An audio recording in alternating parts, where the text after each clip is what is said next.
നമസ്കാരം. Father George നെല്ലിശ്ശേരിയുടെ സമൂഹ മാധ്യമത്തിലെ കുറിപ്പ് ഒന്ന് ചർച്ച ചെയ്യാം. ഇതെങ്ങനെ സമവായമാകും സഭാപിതാക്കന്മാരെ?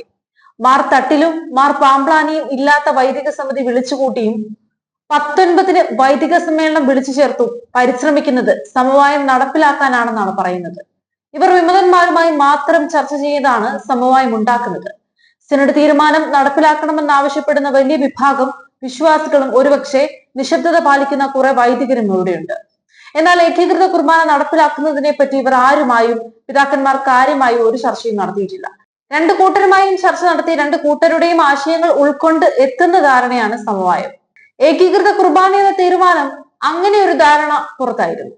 മുഴുവൻ അൾത്താരാഭിമുഖം വേണമെന്ന് പറഞ്ഞ ഒരു കൂട്ടരും മുഴുവൻ ജനാഭിമുഖം വേണമെന്ന് പറഞ്ഞ വേറൊരു കൂട്ടരും ചർച്ച നടത്തി ദൈവശാസ്ത്ര അടിസ്ഥാനമായുള്ള ഒരു പൊതുധാരണയിൽ എത്തിയതിന്റെ ഫലമായിരുന്നു ഏകീകൃത കുർബാന. ഇപ്പോൾ പറയുന്ന സമവായത്തിന് എന്തെങ്കിലും പൊതുധാരണയുടെ അടിസ്ഥാനമുണ്ടോ? വിമതന്മാർ പറയുന്നു, മാർ തട്ടിലും മാർ പാമ്പ്ലാനിയും അംഗീകരിക്കുന്നു. എന്നിട്ട് ഇവരെല്ലാവരും കൂടി അത് വിശ്വാസികളുടെ മേൽ അടിച്ചേൽപ്പിക്കാൻ ശ്രമിക്കുന്നു.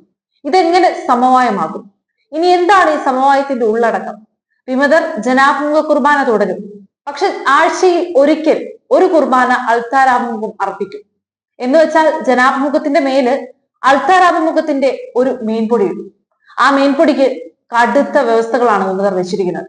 1, ജനാഭിമുഖ കുർബാനയെ നിയമവിധേയമായി പ്രഖ്യാപിക്കണം. 2, വിമത വൈദികരുടെ പേരിലുള്ള എല്ലാ ശിക്ഷാ നടപടികളും പിൻവലിക്കണം. 3, അതിരൂപത ഭരണം വിമതന്മാരെ ഏൽപ്പിക്കണം. ചുരുക്കത്തിൽ അടുത്ത സിനഡിൽ തങ്ങളെ അലക്കി വെളുപ്പിച്ചെടുക്കുക. അപ്പോൾ ഞങ്ങൾ ഒരു അൾത്താരാഭിമുഖത്തിന്റെ മേൽപ്പൊടി ഇടാം. എങ്ങനെയുണ്ട് ബുദ്ധി?